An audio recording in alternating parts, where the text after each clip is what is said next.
Interns, what is up, interns? It is Rich G. I am Rich from the net. We are back for like episode 17, 18, 19. I don't know what we are at right now, but we're going right now. This is the Halloween edition. I'm Aaron Rodgers, guys. It's a little bit tough right now to be a Philly fan, so I'm Aaron Rodgers for the week. You know, I'm a Packers fan for this week. I think it's a smart move. They're 5-1. Do they play tonight? I don't even know. But he's a hot guy. You know, he's way better than Carson. Like off the field, you know, he's fucking hot bitches. He's 6'2". I got his Wikipedia up here. Went to Berkeley. Number 12 on the Green Bay Packers. Does he have a ring yet? He's 36. He was fucking Olivia Munn. And she recently came out like he's got bad dick game and haters gonna hate, you know? That's the name of the game for Aaron Rodgers. I want to see if I can get like an interview. Like, let's see if we can hear him talk.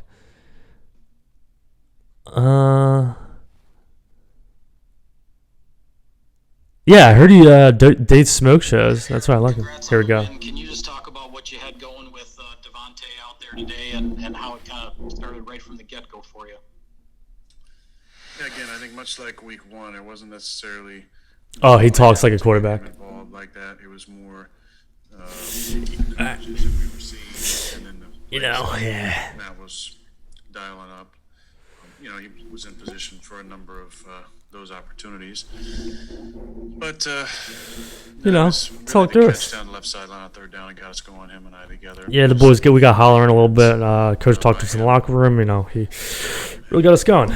You know, pulled out a win. Other adjustments that were really good. I mean, he's just such a talented player. He gives you, such a wide margin when you're throwing the ball to him. So steady, and his communication is... Communication's key. He is exactly what I picture a guy from Green Bay talking like. Just average white guy. Just went out with the wife on Sunday, and we went to the corn maze. Walked around for a little bit. Got a coffee.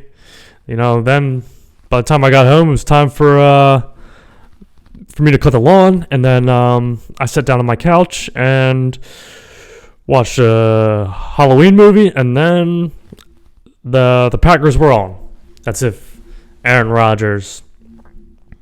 That's what every guy from Green Bay does on a Sunday when the Packers are playing at night. They go to the maze with the wife. They watch a Halloween movie with the kid. They have their turkey sandwich and a Budweiser, and they go and they sit down in front of the TV and watch the game. If they're winning, they'll watch the whole game and then go to bed and then wake up to go to the factory. But if they're losing, they'll finish it at halftime and catch the score from their coworker on the way when they get in from work, from their buddy that they only talk sports with at work. That's every guy from Green Bay. I'd imagine it's always fucking freezing there, so life is a little bit... I mean, look at this jacket. It's fucking 1,000,000 millimeters thick. I could wear nothing underneath it like I am and still not catch a cold. So Aaron Rodgers was, he's playing phenomenal this season. Them and the Steelers really, maybe it's the cold climates during COVID this year. They just didn't really give a fuck about flu season. Cold climate teams are making a buzz, except for the fucking Patriots, but... what else is going on, guys? It's Halloween I'm filming this on Monday. Halloween is starting up on Friday. I'll put some candy out in the bowl for the kids. I don't think I'll go out. I think I'll just relax. I don't want to see any fucking children. I don't think anyone's really coming by here, but I'll put a bowl out, and we'll get it rocking. Coming off of vacation, it's real hard to get those work legs back after having those sea legs, to be honest. We didn't get to go fucking reel in some big ones, but we relaxed on the shore for the long weekend. We had a good time. A little bit of R&R prior in the week for me, and then everyone conjoined down the shore, and we sat on the beach, got a little boozy and whatnot. It was a good time. But yeah, other than that,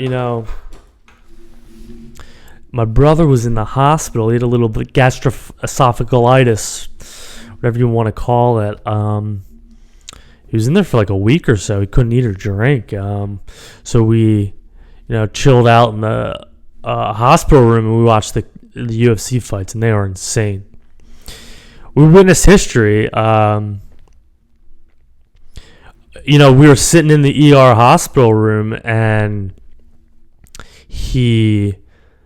Khabib fought, and it was in Abu Dhabi, so it was at 2, it was early in the day, thank God, and he fought and then retired. And I thought Justin Gaethje was going to get rushed in because he didn't get up for like a minute. Khabib fucking choked him out. So, here's the thing.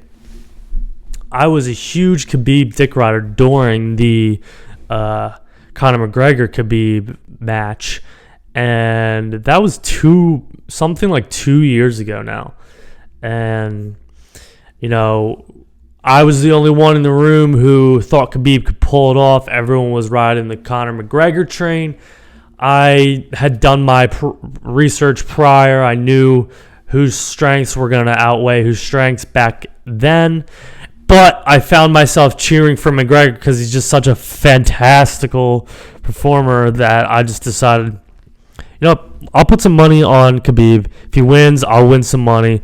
But if he loses, I won't be too mad about it because, my Irish blood in me would just get going, So I did that.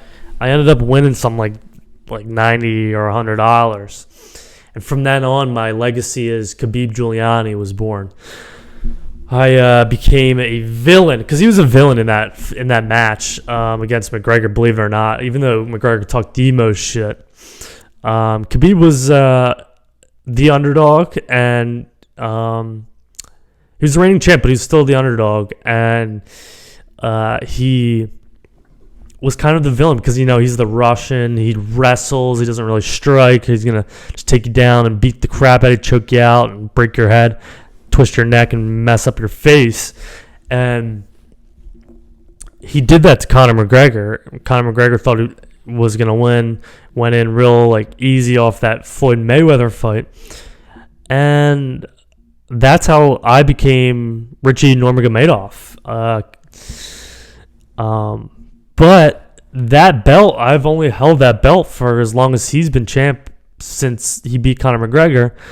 He was champ before because Conor had to vacate his belt to fight Floyd Mayweather, but he was a champ. That's when he became the champ, was when McGregor came and tried to get his belt back, but he couldn't. And that is where I started becoming the villain. And when my colleagues would be watching games, we'd be betting on them, and I'd be betting against them just so I could be the villain. And I found myself going down some, but believe it or not, if you bet against your friends while they hate you, you make some money.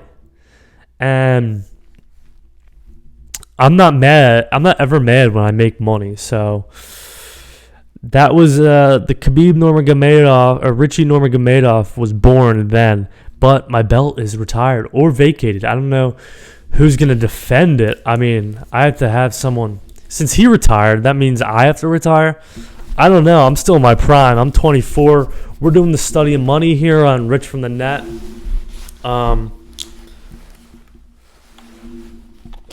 Who knows? Who knows? So I got my bear hunting hat on. It's Halloween. This is the costume, guys. I am Khabib Nurmagomedov for Halloween. I was thinking about being Elon Musk for Halloween, but ultimately I decided on being Aaron Rodgers. So my primary is Aaron Rodgers, and then my secondary is going to be Khabib. And if I wanted to be Khabib, all I'd have to do is just rent a bear for one night and bring him into the party. So I could do that, but I figured it's easier to just be Aaron Rodgers and ask Olivia Munn out and just fuck her. So. No, I'm just kidding. I don't think that I can remotely even talk to Olivia Munn, guys. I think she's a celebrity, and I'm rich from the net. We have 30 followers now, guys. 30. I'm really excited about that. 30 followers is a big milestone in my career of podcasting, and I just want to thank you guys for I'm kind of averaging like a follower a podcast, which is not a bad, that's not a bad outcome.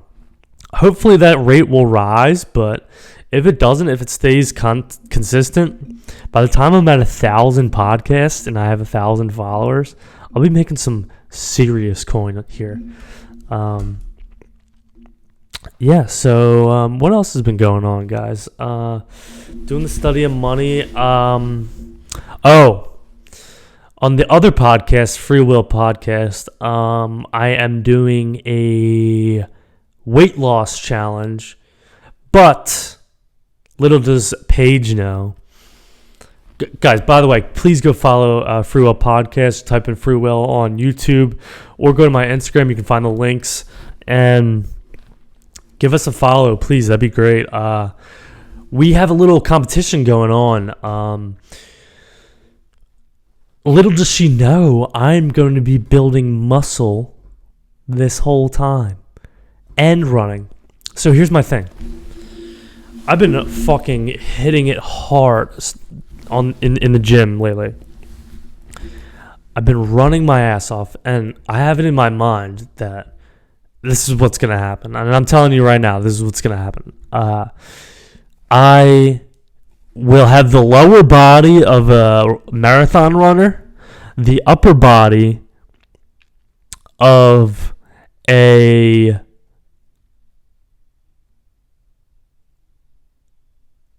bodybuilder or CrossFitter, the legs and ass of a NFL wide receiver. I don't want to get too big of an ass.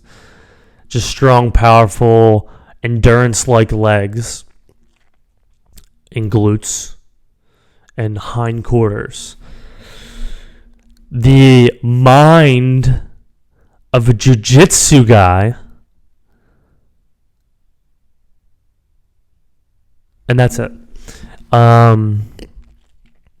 Those are my three goals. Those are my three plans. And the reason I wanted to have the mind of a jiu-jitsu guy is because I think I haven't started training yet, but when we were down the shore on that fishing trip that never happened, we got a little bit turned up and decided to see who's the better wrestler amongst the guys. There was one guy who's wrestled collegiately, so he showed us the ropes. We got to have a turn at him a little bit. He showed us the ropes there. Cranked the fuck out of my neck, twisted my neck. I can barely turn my head to the right. If I do, I will probably black out. But that's okay. I really loved it. I think it turned out well. It sparked a new interest. The one thing that I learned is that wrestlers have really strong grips.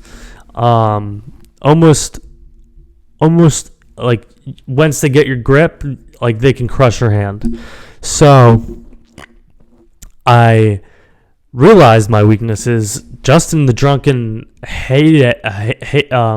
the drunken fury of wrestling. And what I decided was I'm going to train the muscles that I think at the gym that I think will help me for my eventual step into the dojo. I will become a jiu-jitsu guy. But here's the caveat to everything. I don't want to become like one of these podcast Joe Rogan jiu-jitsu guys. That's not why I'm here. I want to be that silent jiu-jitsu guy. I want my actions to speak louder than my words. I don't want to tell people that I'm going to be doing it. I just want to go ahead, silently go to workouts, silently go to the gym, acquire that mindset, that mindset of a warrior, of a combat specialist. I think that is such a good mindset to acquire. And why not, here's the thing. I don't think, as much as people are trying to acquire materials, goods, possessions, companies, stocks, bonds, cars, houses, girlfriends, boyfriends, trans friends, black friends, as much as they're trying to do all this, why are they trying to acquire the things that really matter in those realms, in those worlds? The mindset. So, mindset where you combine all those kinds of people, all those kinds of things, is warrior mindset. The next mindset, and I can't go for long today, guys. By the way, I got 6 minutes. I got my wash downstairs. I just wanted to jump on here. I haven't podcasted in 2 weeks. I have another mindset that I want to, and then I want to give you an update on the books. The mindset of the 12-step program. I think that's another mindset that is the only mindset that is there for a legitimate disease. Imagine if, fucking diabetes, there was a whole program dedicated to getting your mind right so you can overcome diabetes, which is, you just can't. But I mean, you can, but you can't. But I think that mindset, in coordination with the jiu-jitsu mindset, the overwhelming curiosity mindset, is a good mindset to pursue, to acquire, to chase after, ultimately achieve. And how do you achieve both of those mindsets? One, with the black belt, and two, with the 12th chip or 12th step. I don't exactly know how it works, but it's like you probably come across all walks of life just in those two mindsets. So if I'm going to chase anything, I'm going to chase those two mindsets coming forward. It's going to take some time, and the next mindset after that will be a musical mindset, which I don't really have. So here's another thing that I'm getting into. The podcast is requiring more and more guests. And I want to reach out to you guys to please do not feel any hesitation to reach out to me to become a guest. I'd love to have you guys on as guests, I want as many guests as I possibly can. Even if you don't think you can become a good guest, I will interview you and I will make questions for you. You will not have to do any of the heavy lifting. I will be there for you in this journey that we call Rich from the Net, becoming an intern. I want you on the podcast. With that being said, if I have you on, we're gonna get open. We're going to try and get honest. We're going to try and have you open up. We're not going to try and have you lose your job or anything of that nature. I'm not here to trick you. I'm not here to, make you say something that could get you fired. I don't want to do that. I don't think anyone wants to do that. But I'm here for a good time. I'm here for conversation. I'm here for network, and I'm here for laughs. Ultimately, here for the human experience. That's why I picked such a unique hobby in such a watered down climate of podcasts. There's so many podcasts out there, so it's like I'm not here, how am I gonna get famous if there's literally a million podcasts in the US or whatever? How am I gonna be able to get famous? Not gonna happen. So what I'm gonna do is just use it to talk to people. So we're going to talk about anything that you want to talk about. If you don't want to talk about something, we won't talk about it. It's that simple. And if you want me to delete it later on, that's fine. If you want me to edit it before I post it, that's fine too. But from this point on, I am asking you guys to just be open and come on. I'm having some guests on next, and then I got a minute and a half here. So for Rich from the Net, I'm 30 books in. 3-0. The mindfulness book that I'm reading, The Science of Mindfulness, is super fucking dry. Lots of meditation that's required to pass on to the next chapter, which is not my favorite thing to do. I like to do 10, 15 minutes when I wake up in the morning of meditation.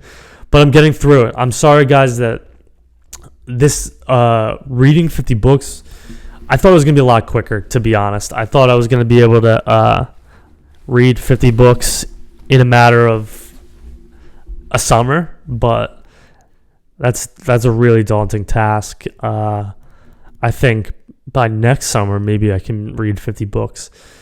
But I'd have to really strategically curate this list. I didn't really listen to the reviews. I just picked what 50 books I thought would be best. And I'm doing it, guys. I got 20 more. That's like if I got 20 more, that'll take me hopefully by Christmas. Hopefully. We'll see. But anyways, guys, thanks for tuning in. I know this was a short one. I love you guys. Go watch the Packers. Go watch the Birds. And thanks for tuning in. I'm Rich from the Net. You guys are the interns. Love you guys. Peace.